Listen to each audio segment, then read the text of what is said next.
ہم اس طرح سے اس لنک کو کلک کرتے ہیں تو انٹرنیٹ جو ہے یہ ہمیں اگلے صفحے پہ لے کے چلا جائے گا، جہاں پہ رسول پاک صلی اللہ علیہ وسلم کے متعلق جو احادیث ہیں، جو سیرت کی کتب ہیں، جو تاریخی حوالے سے کتب وغیرہ لکھی گئیں، اسی طرح حضور صلی اللہ علیہ وسلم کے اسوہ پر مبنی جو مواد جماعت احمدیہ میں اکٹھا کیا گیا ہے، علماء نے لکھا ہے، تو وہ بھی یہاں پہ آپ کو مل جائے گا۔ پھر مسیح موعود علیہ السلام کے بارے میں ہے، احمدیت، پھر خلافت، اور پھر یہ لائبریری سیکشن ہے۔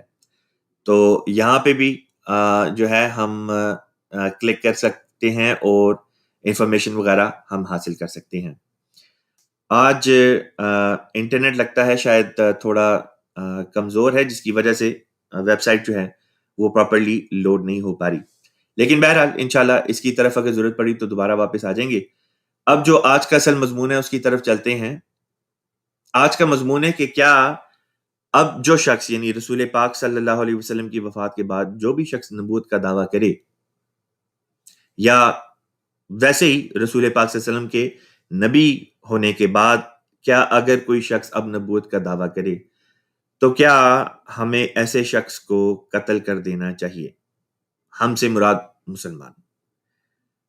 اب یہ سوال ہے جس کو خاکسار آپ کی خدمت میں اس لیے لے کر آیا ہے کیونکہ بہت سے غیرز جماعت جو دوست احباب ہیں وہ یہ کہتے ہیں کہ جی جماعت احمدیہ کے بانی نے چونکہ نبوت کا دعویٰ کیا، لہٰذا اس وجہ سے قتل کے فتوے حضرت مسیح موعود علیہ السلام کی زندگی میں ان کے خلاف دیے گئے۔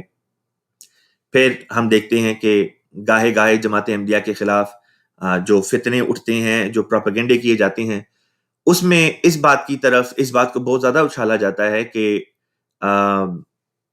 حضور صلی اللہ علیہ وسلم کے زمانے میں اور خلفائے راشدین کے زمانے میں جن لوگوں نے نبوت کا دعویٰ کیا ان لوگوں کو تہہ تیغ کر دیا گیا، ان کو قتل کر دیا گیا، ان کا سر قلم کر دیا گیا اس بنا پہ کہ انہوں نے نبوت کا دعویٰ کیا۔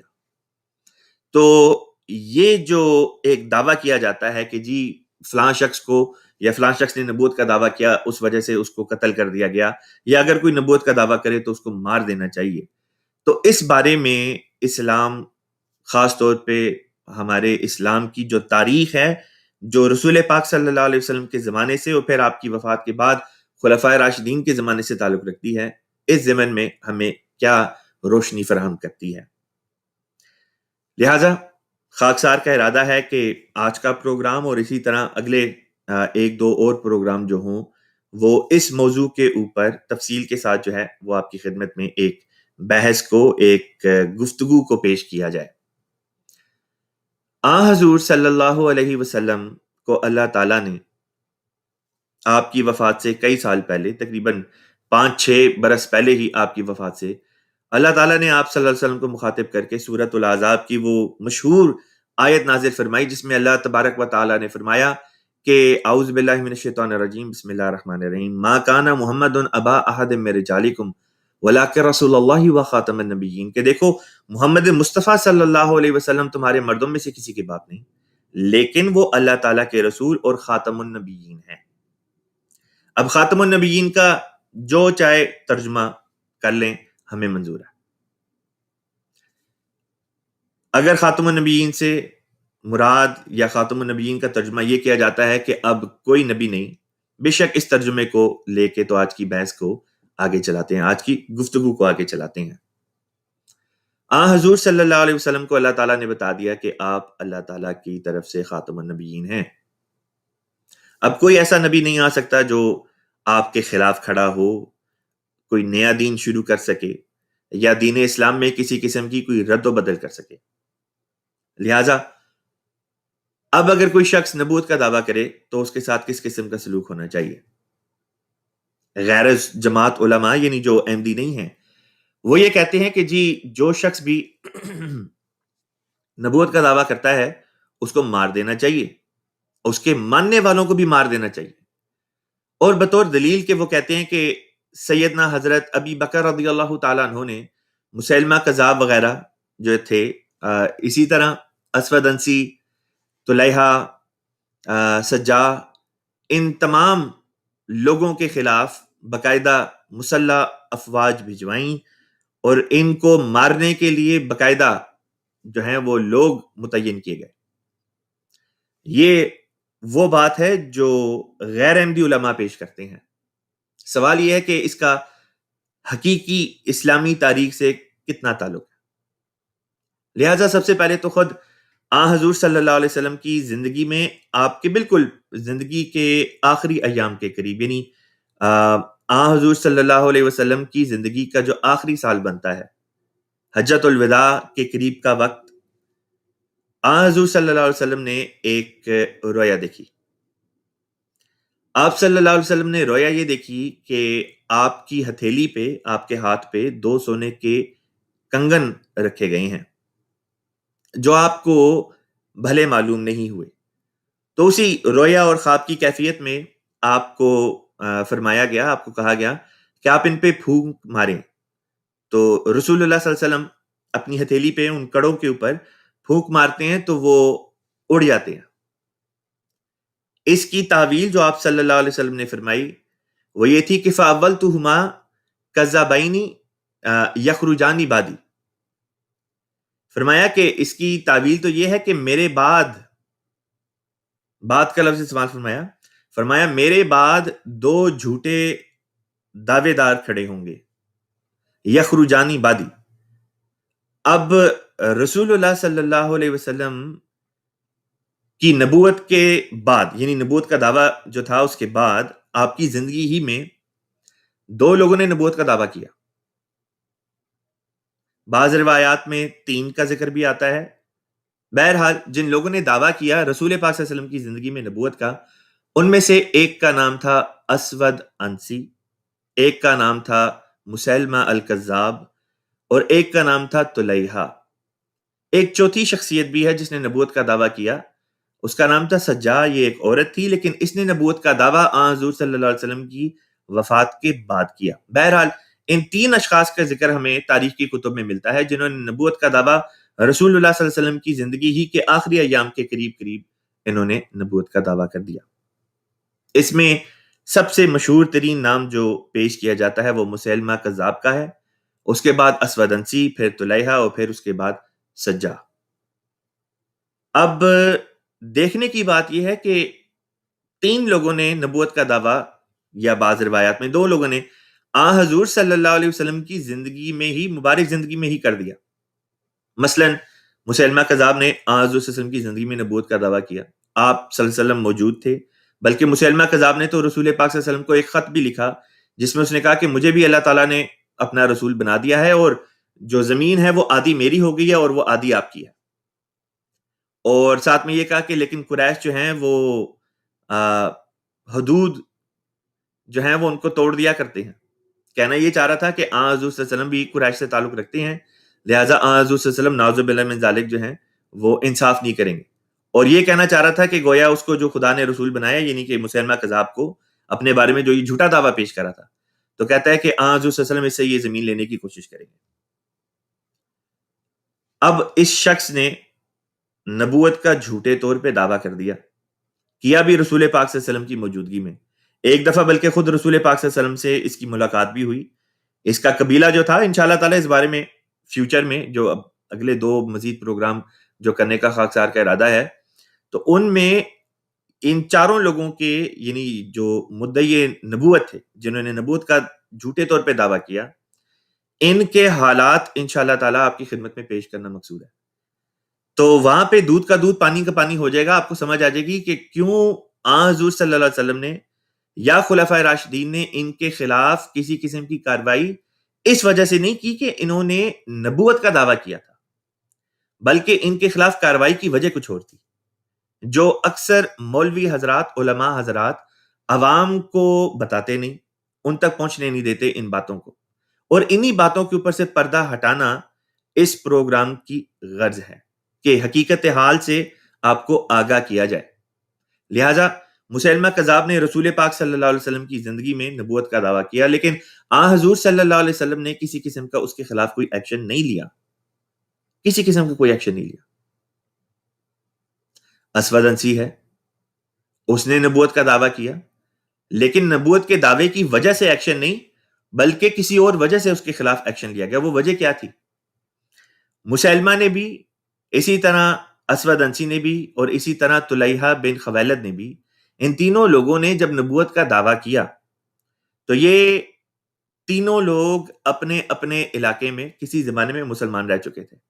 مسلمہ کا تو قبیلہ مسلمان ہو گیا ہوا تھا، گو اس نے اس طرح سے بظاہر خود اسلام قبول شاید نہیں تھا کیا، لیکن اسود انسی نے اسلام قبول کیا تھا۔ اس کے بارے میں کہا جاتا ہے کہ اس نے اسلام قبول کیا، پھر اسلام چھوڑ دیا، پھر نبوت کا دعویٰ کر دیا۔ طلیحہ کے بارے میں بھی اس قسم کی روایت ملتی ہے کہ اس نے اسلام قبول کیا، پھر اسلام چھوڑ دیا اور پھر نبوت کا دعویٰ کر دیا۔ بعض لوگ کہتے ہیں کہ اسلام چھوڑنے کی وجہ سے مارا گیا، حالانکہ کئی لوگوں نے اسلام چھوڑا جن کو مارا نہیں گیا، یعنی ارتداد کی سزا قتل کے طور پہ نہیں دی گئی، جس سے یہ بھی بات ثابت ہوگی کہ اسلام میں ارتداد کی سزا قتل نہیں ہے۔ پھر اگلی بات یہ آتی ہے ضمن میں کہ ان لوگوں نے اسلام تو چھوڑ دیا، ان لوگوں نے نبوت کا دعویٰ بھی کر دیا، اس کے بعد کیا ہوا؟ اس کے بعد ہوا یہ کہ جن جن علاقوں میں یہ لوگ رہتے تھے، مثلاً اسود انسی جو تھا یہ یمن کے علاقے میں تھا، پھر مسلمہ کا اپنا علاقہ تھا، طلیحہ کا اپنا قبیلہ، اس کا اپنا علاقہ تھا۔ اب ان کے اپنے علاقوں میں لوگ ایسے تھے جو مسلمان تھے اور مسلمانوں کی بڑی بھاری تعداد تھی۔ جب ان لوگوں نے یعنی ان تین اشخاص نے اپنے اپنے علاقوں میں نبوت کا دعویٰ کیا، اور کیا بھی ایسے وقت میں جب رسول اللہ صلی اللہ علیہ وسلم کی طبیعت جو تھی وہ انحطاط پذیر تھی، یعنی کہ حجۃ الوداع کا دور تھا، اور وہاں سے آگے بلکہ حجۃ الوداع کے قریب ہی رسول پاک صلی اللہ علیہ وسلم کی طبیعت خراب ہونا شروع ہو گئی، اور وہ آہستہ آہستہ آہستہ آہستہ خراب سے خراب تر ہوتی چلی گئی، یہاں تک کہ چند مہینوں کے اندر اندر رسول اللہ صلی اللہ علیہ وسلم کا وصال ہو جاتا ہے، آپ کی وفات ہو جاتی ہے۔ تو جب ان لوگوں کو پتہ چلتا ہے کہ حضور صلی اللہ علیہ وسلم جو ہیں آپ کی طبیعت ناساز ہے، تو اس موقع سے فائدہ اٹھانے کی کوشش کرتے ہوئے ان لوگوں نے نبوت کا دعویٰ پیش کر دیا کہ حضور صلی اللہ علیہ وسلم کی طبیعت ٹھیک نہیں ہے، آپ کچھ کر نہیں سکیں گے، اور دعویٰ کر دیتے ہیں۔ اس طرح پہ ان لوگوں نے اپنا دعویٰ پیش کیا یا دعویٰ کر دیا، لیکن دعویٰ کر کے یہ بیٹھے نہیں رہے، اگلی جو انہوں نے حرکت کی اس وجہ سے ان کے اوپر پھر بالآخر حضرت ابی بکر رضی اللہ تعالیٰ عنہ کے دور میں ایکشن لیا گیا۔ ان لوگوں نے نبوت کا دعویٰ کر دیا، نبوت کا دعویٰ کرنے کے بعد ان لوگوں نے جو ان علاقوں میں مسلمان گورنر یا جو حضور صلی اللہ علیہ وسلم کی طرف سے لیڈر مقرر کیے گئے تھے، ان کے خلاف باقاعدہ بغاوت کی گئی، یعنی اسٹیٹ کے خلاف، جو اسٹیٹ تھی مسلمانوں کی اس کے خلاف بغاوت کی گئی، اور بغاوت بھی مسلح بغاوت کی گئی ہتھیاروں کے ساتھ، اور کئی مسلمانوں کو شہید کر دیا۔ کئی مسلمان جو گورنر تھے یا کئی مسلمان جو لیڈرز تھے مسلمانوں کے، جن کو وہاں پہ باقاعدہ ایک لیڈر کی حیثیت میں متعین کیا گیا تھا، کئیوں کو رسول اللہ صلی اللہ علیہ وسلم نے متعین فرمایا، اور کئیوں کو بعد میں حضرت ابی بکر رضی اللہ تعالیٰ نے متعین فرمایا تھا۔ ان کو باقاعدہ ان کے علاقوں سے نکال دیا گیا یا شہید کر دیا گیا۔ کئی مسلمانوں پہ جبری تشدد بھی کیے گئے۔ جب یہ مسلح بغاوت ہوئی اور کئی مسلمانوں کا قتل کیا گیا، خون بہایا گیا، تب ان کی سرزنش کے لیے حضرت ابی بکر رضی اللہ تعالیٰ عنہ، حضرت ابو بکر رضی اللہ تعالیٰ عنہ نے ایکشن لیا۔ رسول پاک صلی اللہ علیہ وسلم کے زمانے میں کیونکہ ان لوگوں نے صرف دعویٰ کیا تھا، اس لیے حضور صلی اللہ علیہ وسلم نے کوئی ایکشن ان کے خلاف نہیں لیا۔ ایکشن لیا گیا ہے خلافت ابی بکر رضی اللہ تعالیٰ عنہ میں، جب ان لوگوں نے باقاعدہ مسلح افواج سمیت بغاوت کی اور مسلمان گورنروں کو مارنا شروع کر دیا اور مسلمان عوام الناس کے اوپر جبر و تشدد شروع کر دیا۔ تب آپ رضی اللہ تعالیٰ عنہ نے ان کے خلاف جو ہے وہ مختلف اسلامی لشکر جو تھے ان کو بھیجا، اور پھر ان لوگوں کی سرزنش جو ہے وہ کی گئی۔ انشاءاللہ تعالیٰ اس موضوع سے تعلق رکھنے والے، چونکہ یہ 4 شخصیتیں ہیں، یعنی 4 لوگ جنہوں نے نبوت کا دعویٰ کیا، اب ان چاروں کے جو حالات زندگی ہوں گے انشاءاللہ 2 کر کے اگلے 2 پروگراموں میں خاکسار پیش کرے گا۔ پہلے 2 جو جھوٹے دعوے دار تھے ان کو لے گا اگلے پروگرام میں، اور پھر اس کے بعد جو والا پروگرام ہوگا اس میں اگلے 2 کو لے لے گا۔ اس طرح پہ یہ جو مضمون ہے اس کی تفصیل کے ساتھ ایک ہمارا یہ پروگرام 3 ایپیسوڈ کے اوپر آپ کی خدمت میں آ جائے گا۔ بہت سے دوست احباب کی طرف سے السلام علیکم کا تحفہ آ رہا ہے۔ وعلیکم السلام۔ سب سے پہلے دانیال احمد صاحب ہیں، پھر اسی طرح پہ غالب احمد صاحب بھی ہیں، سمل رومان ہیں، تہمینہ احمد ہیں جرمنی سے، عشرت بانو صاحبہ ہیں، ذکیہ بیگم صاحبہ ہیں، افتخار احمد صاحب ہیں، مظہر اقبال ہیں، غازفہ بٹ صاحب ہیں، عائشہ خواجہ صاحبہ، فوزیہ احمد صاحبہ، ڈھیر سارے احباب کی طرف سے جو ہے وہ السلام علیکم کا پیغام آ رہا ہے. سب کا نام لینا اس پروگرام میں مشکل ہے، لیکن آپ سب کو بہت بہت وعلیکم السلام. آئیے اب بعض کی طرف سے کامنٹس وغیرہ بھی آ رہے ہیں، وہ بھی آج آپ کے ساتھ شیئر کرتے ہیں. ایک یہ کامنٹ آیا ہے غالب صاحب کی طرف سے. آپ کہتے ہیں کہ جی آپ کا پروگرام بہت اچھا ہے بھائی جان، جزاک اللہ جی. اسی طرح پہ عشرت بانو صاحبہ کا ایک سوال آیا ہے. آپ نے کہا کہ کل پروگرام کیوں نہیں ہوا؟ کل پروگرام اس وجہ سے نہیں ہو سکا کیونکہ امریکہ میں جہاں سے یہ پروگرام آپ کی خدمت میں پیش کیا جاتا ہے، وہاں پہ بعض جماعتی پروگرام وغیرہ چل رہے تھے، جس کی وجہ سے مربی صاحب جو تھے جنہوں نے کل پروگرام پیش کرنا تھا، مولانا عدنان احمد صاحب، وہ اس پروگرام میں بیزی ہونے کی وجہ سے کل کا پروگرام آپ کی خدمت میں پیش نہیں کر سکے. غازفہ بٹ صاحبہ ہیں، ان کی طرف سے پیغام آیا ہے. ماشاءاللہ، جزاک اللہ جی، آپ سب کو یہ پروگرام پسند آتا ہے.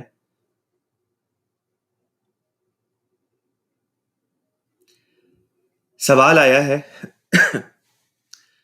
ہاک 33 اکاؤنٹ ہے، آپ کی طرف سے سوال آیا ہے کہ ہم حضرت مسلم موعود رضی اللہ تعالیٰ عنہ کو، یعنی جماعت احمدیہ کے جو دوسرے خلیفہ تھے، ہم ان کو فضل عمر کیوں کہتے ہیں؟ پلیز اس کا جواب ضرور دیں. اس سوال کا جواب جو ہے، اس کا تعلق حضرت اقدس مسیح موعود علیہ الصلوۃ والسلام کے بعض رویا اور کشوف کے ساتھ ہے. حضرت مسیح موعود علیہ الصلوۃ والسلام کو سن 1886 سے فروری 20 فروری سن 1886 سے، یعنی 1886 سے آنورڈز بعض الہامات اللہ تعالیٰ نے کیے، بعض رویا کشوف وغیرہ بھی دکھائے، ایک ایسے خاص بیٹے کے متعلق جو آپ کے ہاں پیدا ہونا تھا، جس نے ایک وقت میں جا کے آپ کا جانشین بھی بننا تھا، آپ کا خلیفہ بھی ہو جانا تھا، اور غیر معمولی قوتوں اور طاقتوں اور صلاحیتوں کا مالک اس لڑکے نے ہونا تھا. اور اس لڑکے کے متعلق تقریباً کوئی 52 علامتیں مختلف پیشن گوئیوں کے رنگ میں، مختلف الہامات میں، رویا و کشوف میں سیدنا مسیح موعود علیہ الصلوۃ والسلام کو گاہے گاہے دکھائی دی گئیں یا بتائی گئیں. اور یہ باتیں شروع ہوتی ہیں تقریباً 20 فروری سن 1886 سے آنورڈز. سب سے پہلی پیشن گوئی جو آپ نے اس ضمن میں شائع کی، وہ 20 فروری سن 1886 کو پیش گوئی مسلم موت کے نام سے جماعت کے لٹریچر میں شائع ہو چکی ہے.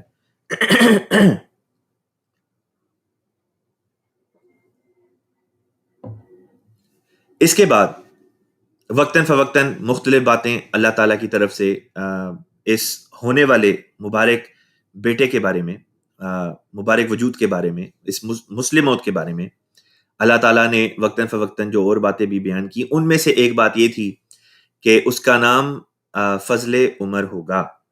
اس بات کا ذکر مسیح موعود علیہ الصلوۃ والسلام نے 1888-89 کے لگ بھگ ایک چھوٹا سا کتابچہ لکھا جس کا نام تھا سبز اشتہار. یہ سبز رنگ کے کاغذ کے اوپر پرنٹ ہوا اور بڑی تعداد میں پرنٹ ہوا، اس وجہ سے جماعت احمدیہ میں اس کو سبز اشتہار کے نام سے موسوم کیا جاتا ہے. اس اشتہار میں حضرت اقدس مسیح موعود علیہ الصلوۃ والسلام نے، غالباً سبز اشتہار ہی کی بات ہے، جس میں آپ نے بیان کیا کہ مسلم موعود، یعنی اس مبارک بیٹے کا نام جس نے پیدا ہونا ہے، ایک الہامی نام اس کا فضل عمر ہے. اب یہ الہامی نام تھا. اب سوال یہ تھا کہ فضل عمر کیوں کہا گیا؟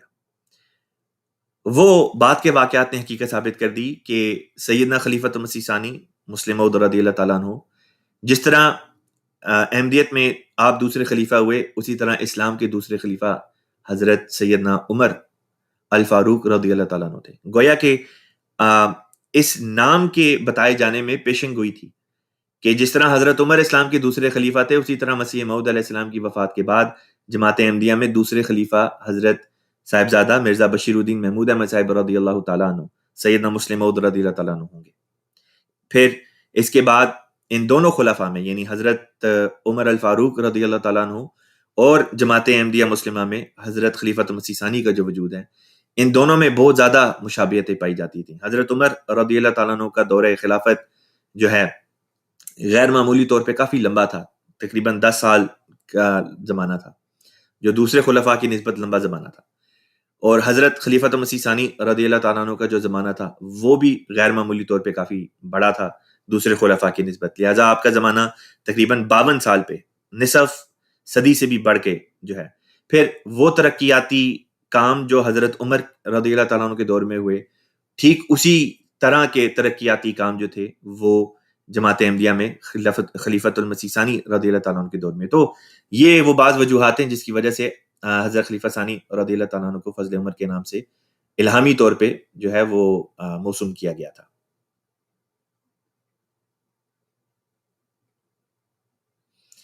شکیل بابر صاحب کی طرف سے خاکسار کے لیے اور اسی طرح تمام جو دوست احباب اس پروگرام کو دیکھتے ہیں، شکیل بابر صاحب کہتے ہیں کہ جی ان سب تک سلام پہنچا دیں. وعلیکم السلام، جزاک اللہ جی شکیل صاحب. شکیل صاحب کا تعلق جرمنی سے ہے. ناصر خان صاحب بھی السلام علیکم کہتے ہیں. وعلیکم السلام.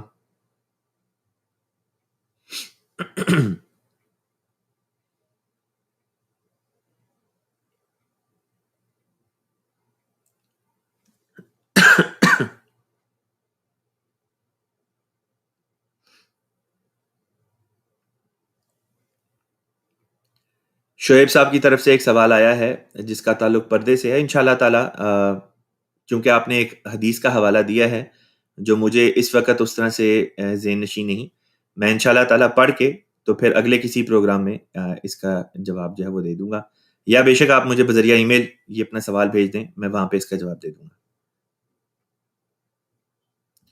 اگلا سوال آیا ہے جی ابراہیم احمد صاحب کی طرف سے. آپ کہتے ہیں کہ ہم حضرت مرزا بشیر احمد صاحب رضی اللہ تعالیٰ عنہ کو قمر الانبیاء کیوں کہتے ہیں؟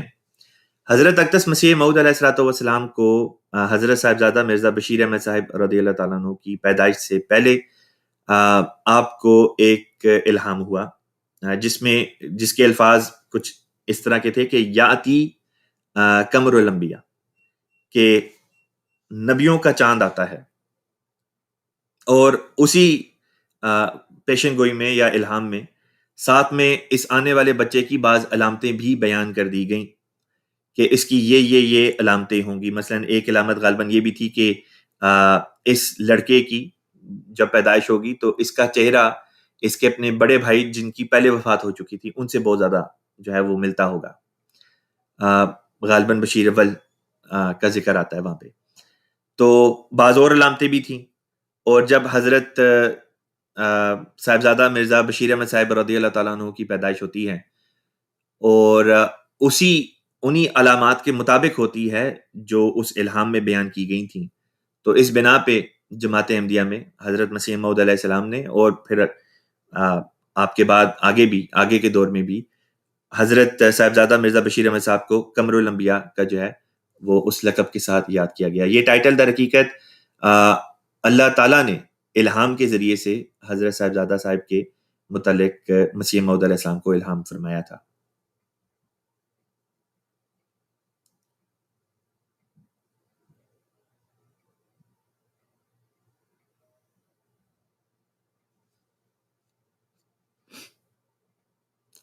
اچھا، ہاک صاحب کہتے ہیں کہ مربی صاحب جواب دیتے نہیں. ابھی آپ کے سوال کا جواب دے دیا ہے. اگر ماضی میں کسی پروگرام میں آپ نے کوئی سوال کیا تھا جس کا جواب رہ گیا ہے تو اس ضمن میں آپ سے پہلے بھی گزارش کی ہوئی ہے، آج کے پروگرام میں ہر پروگرام میں ہم کرتے ہیں، ہمارا پروگرام ہفتے کے 6 دن آتا ہے. اگر کسی پروگرام میں آپ کا سوال نہ لیا جا سکے اگلے پروگرام میں سوال کر لیں یا بذریعہ ای میل بھی ہم سے رابطہ کر لیں. بعض دوست ہوتے ہیں ان کا اصرار اسی بات پہ ہوتا ہے کہ نہیں پروگرام ہی میں ہمارے سوال کا جواب دیں. تو اگر آپ پروگرام کے آخری حصے میں آئیں گے تو بہت مشکل ہے کہ آپ کے سوال کا وقت کی کمی کی وجہ سے ہم جواب دے سکیں. اگر شروع کے حصے میں جوائن کر لیں گے تو امکان زیادہ ہے کہ آپ کے سوال کو لے سکیں گے. جس طرح آج آپ کا سوال آیا تو وہ لے لیا، ورنہ یہ کہ اگر آپ ای میل کر دیں تو ای میل کے اوپر ہر سوال جو آتا ہے ہم کوشش کر کے اس کا جواب دینے کی کوشش کرتے ہیں.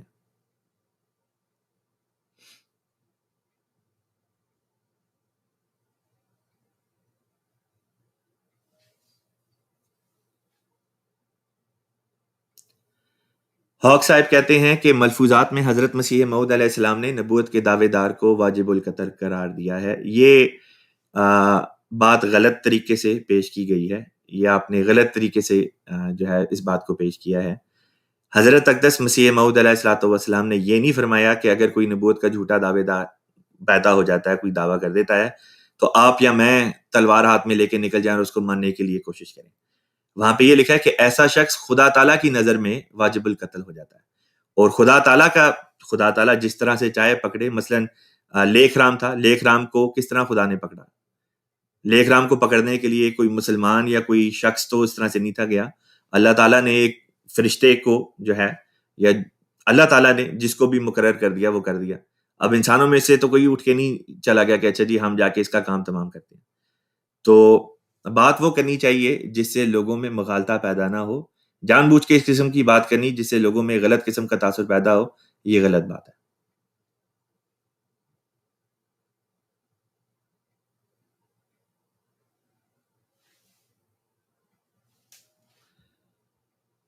داڑھی کے بارے میں سوال آیا کہ جی داڑھی رکھنا فرض ہے یا سنت ہے. تو یہ تو سنت ہے، اور سنت پر عمل کرنا موجب ثواب ہوا کرتا ہے. اور انسان جس سے محبت کرتا ہے ان کی طرح دیکھنے کی، ان کی طرح دکھنے کی کوشش بھی کیا کرتا ہے. تو اس وجہ سے محبت کا تقاضا یہ ہے کہ ہم حضور صلی اللہ علیہ وسلم کی اتباع میں داڑھی رکھیں، چاہے جتنی بھی داڑھی رکھیں لیکن رکھیں ضرور.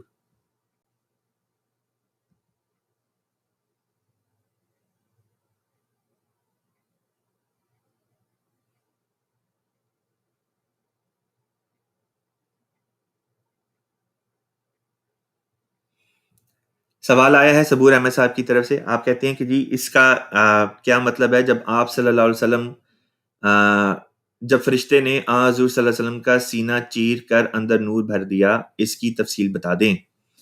یہ واقعہ جس کو شق صدر کے نام سے اسلامی تاریخ میں، اسلامی لٹریچر میں یاد کیا گیا ہے یا موسوم کیا گیا ہے، یہ واقعہ رسول پاک صلی اللہ علیہ وسلم کی چھوٹی عمر میں، یعنی کہ جب آپ کی عمر تقریباً 4 برس کے قریب تھی، اس وقت یہ واقعہ رونما ہوا. آپ اس وقت اپنی دائی یعنی حضرت دائی حلیمہ جو تھیں، ان کے ہاں آپ تشریف رکھتے تھے.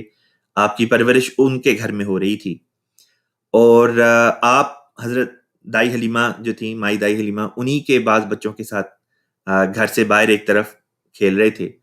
اور بچے آپس میں کھیل رہے تھے. بچوں نے دیکھا، اور یہ واقعہ دوسرے بچوں نے بھی دیکھا جو حضور صلی اللہ علیہ وسلم کے ساتھ اس وقت کھیل رہے تھے، کہ کوئی شخص آیا ہے جس نے سفید رنگ کا لباس سا پہنا ہوا ہے، اور اس نے آ کے حضور صلی اللہ علیہ وسلم کو لے کے ایک طرف لٹا دیا. اور ایک تشتری اس کے ہاتھ میں ہے، اس نے ایک چاقو لیا، چاقو سے آپ کا سینہ چاک کیا، اور کچھ آپ کے سینے سے نکالا، دل نکالا یا کوئی چیز نکالی، اور اس کو دھویا، اور بالکل اس کو چاندی کی طرح چمکتا ہوا کر کے تو دوبارہ واپس سینے میں ڈال کے سینے کو بند کر دیا اور وہ چلا گیا.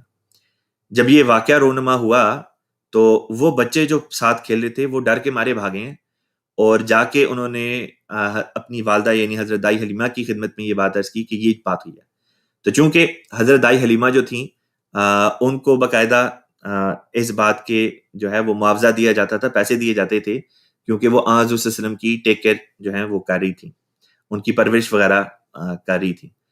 عرب میں یہ رواج تھا کہ جب بچے چھوٹی عمر کے ہوتے تھے تو ان کو کھلی آب و ہوا میں شروع کے چند سال گزارنے کے لیے اور زبان سیکھنے کے لیے، خالص عربی زبان سیکھنے کے لیے، بعض جو بدو خواتین ہوتی تھیں جن کا تعلق ریگستان سے ہوتا تھا، تو وہ آتی تھیں شہروں میں، اور وہ آ کے ایسے بچوں کو کسی نہ کسی قیمت کے اوپر مقرر کر کے تو وہ لے کے چلی جاتی تھیں، 1 سال کے لیے، 2 سال کے لیے، 3 سال کے لیے، 4 سال کے لیے. تو پہلے حضرت دائی حلیمہ 2 سال کے لیے حضور صلی اللہ علیہ وسلم کو لے کے چلی گئیں، پھر دوبارہ واپس آئیں، اور جو معاہدہ تھا وہ دوبارہ 2 سال کے لیے ان کا ایکسٹینڈ ہو گیا، اور پھر دوبارہ 2 سال کے لیے لے کے چلی گئیں. تو ابھی یہ معاہدہ ان کا چل رہا تھا، اور اس دوران میں یہ واقعہ ہوا. بچوں نے جا کے مائی دائی حلیمہ سے ذکر کیا اس بات کا. آپ فوری طور پہ بھاگتے ہوئے آئیں کہ پتہ نہیں کیا ہو گیا. دیکھا تو حضور صلی اللہ علیہ وسلم اس وقت 4 سال کے تھے. آپ کانپ رہے تھے اور ایک جگہ کھڑے ہوئے تھے جیسے کوئی شوق میں ہوتا ہے. تو آپ نے فوری طور پہ حضور صلی اللہ علیہ وسلم کو اپنے سینے سے لگایا، پیار کیا، اور آپ کو ڈر ہوا کہ کہیں ایسا نہ ہو کہ کیونکہ اس زمانے میں اس قسم کی باتیں مشہور تھیں کہ بھوت پریت ہوتے ہیں، تو ان کو تھا کہ کوئی خدا نہ خواستہ اس قسم کی کوئی بات نہ ہو. اگر خدا نہ خواستہ کوئی اس قسم کی بات ہوگی تو بات مائی حلیمہ جو تھیں، دائی حلیمہ، ان کے اوپر آ جائے گی.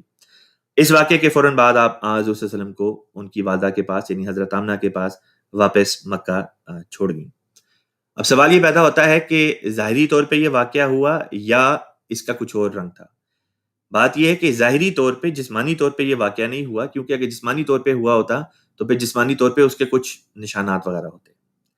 کسی ہمیں روایت میں اس طرح سے کوئی یہ بات نہیں پتہ چلتی کہ باقاعدہ حضور صلی اللہ علیہ وسلم کے سینے پہ کوئی چاقو کا نشان تھا.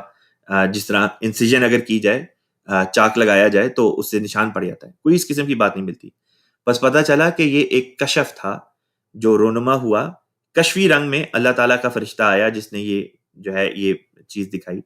اور اس کشف میں گو کہ وہ کشف رسول پاک صلی اللہ علیہ وسلم کے لیے تھا، لیکن اس کشف میں پاس کھڑے ہوئے بعض دوسرے بچے بھی شامل ہو گئے، انہوں نے بھی وہ نظارہ کر لیا. اب کیا اس کی اور مثالیں ملتی ہیں کہ کشف ایک شخص کو دکھایا جائے اور اس میں دوسرے لوگ بھی شامل ہو جائیں؟ تو اس کی بہت سی مثالیں ملتی ہیں. خود شق قمر کا جو واقعہ ہے وہ بھی اسی قسم کا واقعہ ہے کہ وہ ایک کشف تھا، وہ ایک مخصوص علاقے کے لیے ہوا، لیکن یہ کہ دوسرے علاقوں میں بھی، یہاں تک کہ انڈیا کے بارے میں کہا جاتا ہے کہ انڈیا تک میں وہ شق قمر کا جو واقعہ ہے وہ دیکھا گیا تھا، وہ بھی کشف. پھر فرعون کے دربار میں جو موسیٰ علیہ الصلوۃ والسلام کے بعض واقعات وہاں پہ رونما ہوئے، وہ بھی ایک بہت پاورفل قسم کا کشف تھا جس میں اس دربار میں موجود سب لوگوں کو شامل کر لیا گیا، ان سب نے وہ نظارہ کیا. تو یہ در حقیقت ایک کشف تھا، اور اس میں اس بات کی طرف اشارہ تھا، یہ شق صدر والا جو واقعہ ہے، کہ حضور صلی اللہ علیہ وسلم جو ہیں، آپ کا آپ کی شروعات ہی سے اللہ تعالیٰ کا ایک خاص رنگ فضل کا آپ کے اوپر تھا، اور ایک خاص رنگ میں آپ کی حفاظت کی جا رہی تھی، آپ کے وجود کی بھی اور آپ کی روحانیت کی بھی، آپ کے دل کی بھی حفاظت کی جا رہی تھی کہ دنیا اور دنیاوی ملونی سے آپ کو محفوظ رکھا جائے. لہٰذا خود اس کی تفسیر ہمیں روایات میں یہ بھی ملتی ہے کہ مثلا 2 دفعہ حضور صلی اللہ علیہ وسلم نے اس بات کا ارادہ کیا کہ پتہ تو کریں کہ یہ جو معاشرے میں ڈفرینٹ قسم کے لوگوں نے یہ جو کہنا چاہیے کہ محفلیں لگاتے ہیں جس میں شاعری ہوتی ہے اور اس قسم کی چیزیں ہوتی ہیں، اور عرب میں رواج تھا کہ وہاں پہ شراب وغیرہ چلتی تھی اور اس قسم کی چیزیں ہوتی تھیں. تو 1 یا 2 دفعہ حضور صلی اللہ علیہ وسلم نے ارادہ کیا کہ میں جا کے دیکھوں تو صحیح کہ یہاں پہ ہوتا ہے کیا. یہ نبوت سے پہلے کی بات ہے. اور ارادہ کیا لیکن گئے نہیں، اور راستے میں ہی کبھی نیند آ گئی یا کبھی کوئی اور بات پیش آ گئی. تو یہ اس باتوں کی طرف اشارہ تھا کہ اللہ تعالیٰ آپ کی خاص رنگ میں حفاظت فرما رہا تھا اور آپ کو تیار کرا تھا اس مشن کے لیے، اس منصب کے لیے جو 40 سال کی عمر میں بطور، جب آپ 40 سال کو پہنچیں گے تو نبوت کی شکل میں جو مشن آپ کے سپرد ہونے والا تھا. تو یہ اس بات کی طرف جو ہے وہ اشارہ تھا.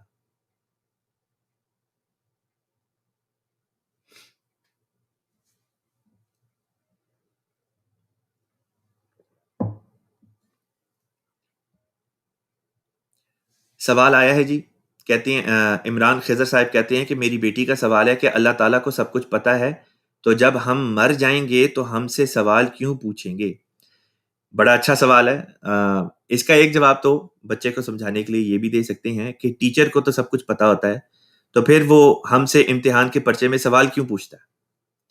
اس کا اگر ہم یہ جواب دیں کہ وہ ہم سے سوال اس لیے پوچھتا ہے تاکہ اس کے نتیجے میں ہمارا امتحان ہو جائے، اور امتحان کے نتیجے میں پھر یا ہم پاس ہوں گے یا فیل ہوں گے، تو ٹھیک اسی طرح پہ اللہ تعالیٰ بھی سوال پوچھتا ہے، اور اس کے سوال کی غرض یہ نہیں ہوتی کہ مجھے نہیں پتا اس بات کا جواب لہٰذا مجھے جواب بتاؤ، بلکہ غرض یہ ہوتی ہے کہ تم نے جو کیا ہے اس کے متعلق اب جو ہے اس بات کا اعتراف کرو کہ آیا تم نے اچھے کام کیے یا برے کام کیے. اچھے کام کیے ہوں گے تو پھر اس کی جزا کے طور پہ اللہ تعالیٰ جنت عطا فرما دے گا، برے کام کیے ہوں گے تو پھر ممکن ہے کہ اس کی سزا کے طور پہ جہنم میں بھیجے، یا اگر اللہ تعالیٰ اپنا فضل اور رحم کرنا چاہے تو ویسے ہی بخش دے. تو یہ غرض ہوتی ہے اللہ تعالیٰ کے سوال کرنے کی.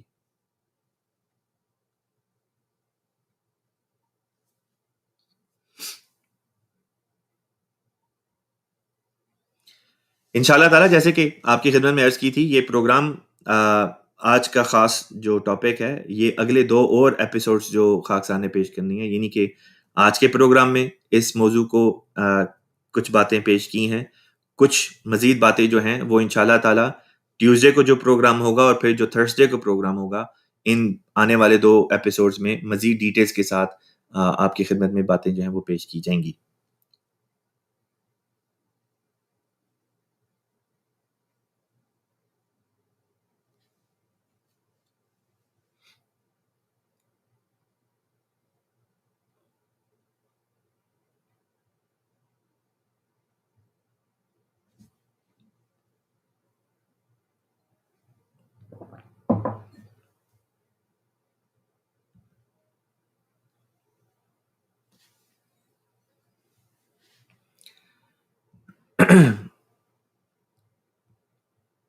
ہمارا ہر پروگرام جو آتا ہے اس میں مجھے اس چیز کی بڑی حیرانی ہوتی ہے کہ تقریباً ہر پروگرام میں بعض ایسے مسلمان دوست ہمارے آ جاتے ہیں جو آ کے گالیاں دیتے ہیں، گندی زبان استعمال کرتے ہیں. تو میں یہی سوچا کرتا ہوں کہ اگر یہ لوگ رسول پاک صلی اللہ علیہ وسلم کے زمانے میں موجود ہوتے تو ان کی زبان بتاتی ہے کہ یہ حضور صلی اللہ علیہ وسلم پر ایمان لانے والے نہ ہوتے، کیونکہ حضور صلی اللہ علیہ وسلم پر ایمان لانے والے گالیاں تو نہیں تھے دیتے، وہ تو مارے کھاتے تھے، ان کو باقاعدہ دوسرے لوگ مارتے تھے، ان کو گالیاں دیتے تھے.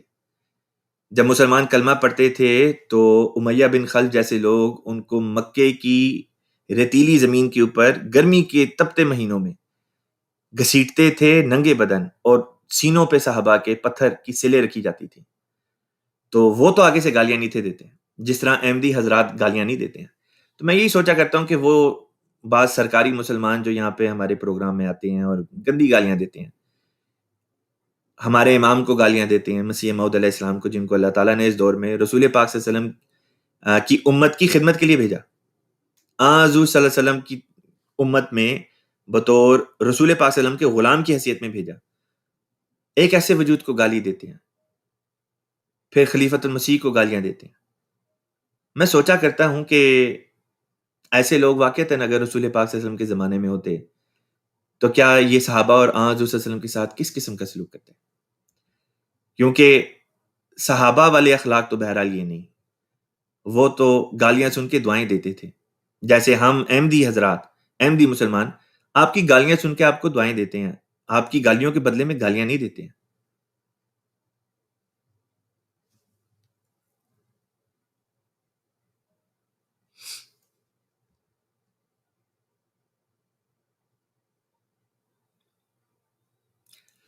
ساجد صحیح صاحب ہیں، آپ کی طرف سے ایک پیغام آیا ہے. آپ کہتے ہیں محمد صلی اللہ علیہ وسلم is the last and final messenger of Allah سبحانہ و تعالی.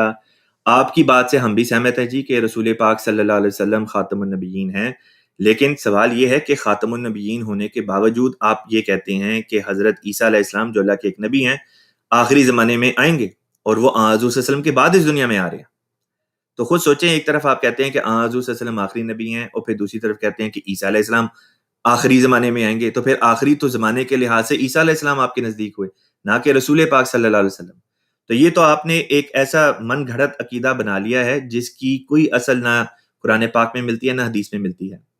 ایک حدیث ہے جس کو لے کے آپ ڈنڈورا پیٹتے ہیں، شور مچاتے ہیں، لا نبی آبادی، لا نبی آبادی. مجھے ایک دفعہ موقع ملا، روا کے پاس ہی غیر احمدیوں کی مسجد ہے، جو ہمارا قبرستان ہے بشتی مقبرہ، اس کے پیچھے پہاڑی پہ بڑا بڑا لکھا ہوا ہے، فرما گئے ہیں ہادی لا نبی آبادی. تو یہ ایک حدیث کا جو فقرہ ہے جس کا کانٹیکس بھی اکثر لوگوں کو آپ میں سے جو ہے وہ معلوم نہیں، سیاق و سباق مولوی حضرات آپ کو بتاتے نہیں، بس اسے ایک فقرے کو لے کے آپ نے ایک نعرہ بنا لیا، لا نبی آبادی، لا نبی آبادی، جس کا ترجمہ بھی شاید آپ میں سے اکثر کو نہیں آتا ہوگا. تو اس کو لے کے یہ کہنا کہ جی حضور صلی اللہ علیہ وسلم کے بعد اب کسی قسم کا کوئی نبی نہیں، پھر دوسری طرف کہنا کہ عیسیٰ علیہ السلام بہرحال آئیں گے. تو تھوڑا سا اس کے اوپر غور کریں، یہ عقلی بات بہرحال نہیں. جہاں تک رہی بات یہ کہ پھر اس حدیث کا کیا مطلب ہے لا نبی آبادی، انشاءاللہ تعالیٰ آپ اس پروگرام کو دیکھتے رہیں. ہمارا یہ پروگرام ہفتے میں 6 دن آتا ہے. انشاءاللہ تعالیٰ اگلے چند دنوں میں ہی یا ہفتے ڈیڑھ ہفتے کے اندر اس بارے میں بھی تفصیل کے ساتھ وہ احادیث جو آپ پیش کرتے ہیں، آپ کے علماء پیش کرتے ہیں، یعنی غیر احمدی مسلمان علماء جو یہ حدیثیں پیش کرتے ہیں جس میں لا نبی آبادی سر فہرست ہے، انشاءاللہ تعالیٰ ان احادیث کے بارے میں سچ کیا ہے سیاق و سباق کی روشنی میں آپ کی خدمت میں پروگرام پیش کریں گے. آپ بھی دیکھیں، آپ کے علماء بھی اس پروگرام کو دیکھیں. آپ سے بلکہ گزارش ہے، آپ کے جن کو بھی آپ اپنا عالم سمجھتے ہیں، آپ ہمارے اس پروگرام کا لنک ان کے ساتھ شیئر کریں، اور آپ انہیں کہیں کہ جی ہم جو ہیں اعتراضات کا بھی جواب دے رہے ہیں، سوالات کا بھی جواب دے رہے ہیں، لیکن اب سوالوں کا جواب ان کو بھی دینا ہے، لہٰذا وہ بھی تیار ہو جائیں، اور ہماری طرف سے بھی جو سوال کیے جائیں انہوں نے بھی جواب دینے ہیں. تو لا نبی آبادی والی جو حدیث ہے انشاءاللہ تعالیٰ، اور اسی طرح اور جو دوسری احادیث ہیں ان کے اوپر عنقریب ہم پروگرام وغیرہ پیش کریں گے. تو ہمارے اس پروگرام کو دیکھتے رہیں، اور انشاءاللہ تعالیٰ اس ضمن میں آپ کے ساتھ آگے چل کے مزید کافی باتیں ہونے والی ہیں. ہمارے پروگرام کا دورانیہ چونکہ 30 سے 40 منٹ ہے، ہم 5 منٹ پہلے اوپر جا چکے ہیں. بعض اور دوستوں کی طرف سے باتیں وغیرہ آ رہی ہیں، لیکن انشاءاللہ تعالیٰ وہ سوال جو آج کے پروگرام میں اب مزید نہیں لیے جا سکتے ہم انشاءاللہ کل کے پروگرام میں لے لیں گے، یا بذریعہ ای میل بھی آپ ہم سے رابطہ کر سکتے ہیں۔ ای میل ایڈریس ہمارا نوٹ کر لیں، ہمارا ای میل ایڈریس ہے urduask@alislam.org۔ آپ ہمیں بھیج دیں اپنے سوالات ای میل کے ذریعے بھی، ہم انشاءاللہ تعالی وہاں پہ بھی آپ کے سوالات کا جواب دے دیں گے۔ آج کے پروگرام کو ختم کرنے سے پہلے بعض دوستوں کی خدمت میں ایک چھوٹی سی گزارش۔ بعض دوست احباب ہم سے رابطہ کرتے ہیں، ای میل پہ بھی کرتے ہیں، سوشل میڈیا کے ذریعے بھی کرتے ہیں، یہاں پہ بھی کرتے ہیں، اور کہتے ہیں کہ جی ہم احمدی مسلمان ہونا چاہتے ہیں، اور اس کے بعد جس قسم کی ان کی طرف سے ہمیں پیغام آ رہے ہوتے ہیں اس سے پتہ چل جاتا ہے کہ احمدیت کا مطالعہ انہوں نے کوئی خاص کیا ہوا نہیں، یا کچھ بھی معلوم نہیں، کسی اور غرض سے یا وجہ سے وہ رابطہ کرنے کی کوشش کر رہے ہیں۔ تو اس ضمن میں ایک ایپیسوڈ کی تھی خاکسار نے 3-4 دن پہلے، جس کا نام تھا 10 افواہیں احمدیوں کے متعلق جو جھوٹی افواہیں ہیں۔ تو وہ ویڈیو ہماری پلے لسٹ سے جا کے ضرور دیکھیں، اس لیے کیونکہ بعض لوگوں کو یہ کہا جاتا ہے کہ احمدی ہو جاؤ گے تو پیسے ملیں گے، احمدی ہو جاؤ گے تو باہر کے ملک کا ویزا مل جائے گا، احمدی ہو جاؤ گے تو شادی کے لیے لڑکی دے دی جائے گی۔ اس قسم کی فضول باتیں مولوی حضرات نے بنائی ہوئی ہیں، اور اکثر جو نوجوان مسلمانوں کا طبقہ ہے، چونکہ انہوں نے جماعت احمدیہ کی تو کوئی کتاب پڑھی نہیں، نہ جماعت احمدیہ سے کوئی ان کو کوئی متعارف کرایا گیا ہے، جو بھی ان کا جماعت کے بارے میں تعارف ہے وہ سارے کا سارا مولویوں کی طرف سے ان کو ملا، اور مولوی حضرات جیسا کہ آپ جانتے ہیں جھوٹ اس طرح آج کل کے مولوی بولتے ہیں جیسے کہ پانی پی رہے ہو۔ تو ایسے دوستوں کے لیے یہ ویڈیو تیار کی گئی تھی جس کا ذکر کیا ہے، اس کو پلیز ایک دفعہ دیکھ لیں ہم سے رابطہ کرنے سے پہلے، تاکہ اس قسم کی اگر باتیں آپ کے ذہن میں ہیں تو ممکن ہے کہ آپ کو رابطہ کرنے کی ضرورت ہی نہ پڑے۔ لہٰذا وہ ویڈیو جو ہے وہ دیکھ لیں، اور وہاں سے ہوپفلی انشاءاللہ تعالیٰ آپ کی تسلی ہو جائے گی۔ اگر آپ کی احمدیت کے بارے میں جینوئن اپروچ ہے، آپ واقعتاً احمدیت کا مطالعہ اس لیے کر رہے ہیں کہ آپ سچائی تک پہنچنا چاہتے ہیں، اور آپ کو احمدیت میں سچائی دکھائی دیتی ہے، تو پھر آپ بے شک احمدی ہوں، ضرور ہوں، کوئی بھی آپ کو نہیں روکتا۔ لیکن اگر آپ کی احمدیت کو قبول کرنے کی غرض یہ ہے کہ جی کوئی ویزا مل جاتا ہے یا کوئی پیسے مل جاتے ہیں، تو میں آپ کو حلفاً یہ بات کہہ دیتا ہوں کہ کوئی ایسی بات نہیں، نہ کوئی ایک ٹیڈی پیسہ ملتا ہے، نہ کوئی ویزا لگتا ہے، کچھ بھی نہیں لگتا۔ عقلی بات ہے، اگر احمدی بننے کے نتیجے میں ویزے لگتے ہوتے تو کیا پاکستان میں کوئی احمدی بیٹھا ہوتا؟ بہت سے احمدی ایسے ہیں جن کے لیے زندگی تنگ کر کے رکھ دی گئی ہے، لیکن اس کے باوجود وہ تمام تر تکلیفیں برداشت کریں اور ادھر ہی رہ رہے ہیں۔ کیا وہ نہ پاکستان سے باہر چلے جاتے ہیں بہتر زندگی کی تلاش میں، ایسے ملکوں میں جہاں پہ مذہبی آزادی ہو، جہاں پہ وہ آزادی کی فضا میں سانس لے سکیں، اذان دے سکیں، نمازیں پڑھ سکیں، خود کو مسلمان کہہ سکیں، جو کہ ان کا حق ہے، انسانی حق ہے۔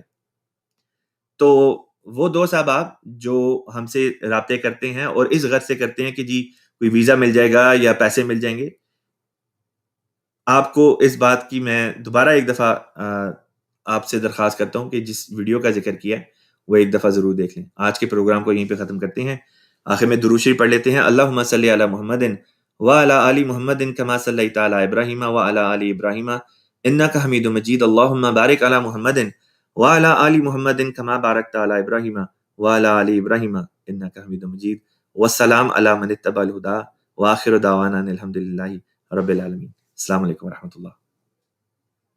محمد رسول اللہ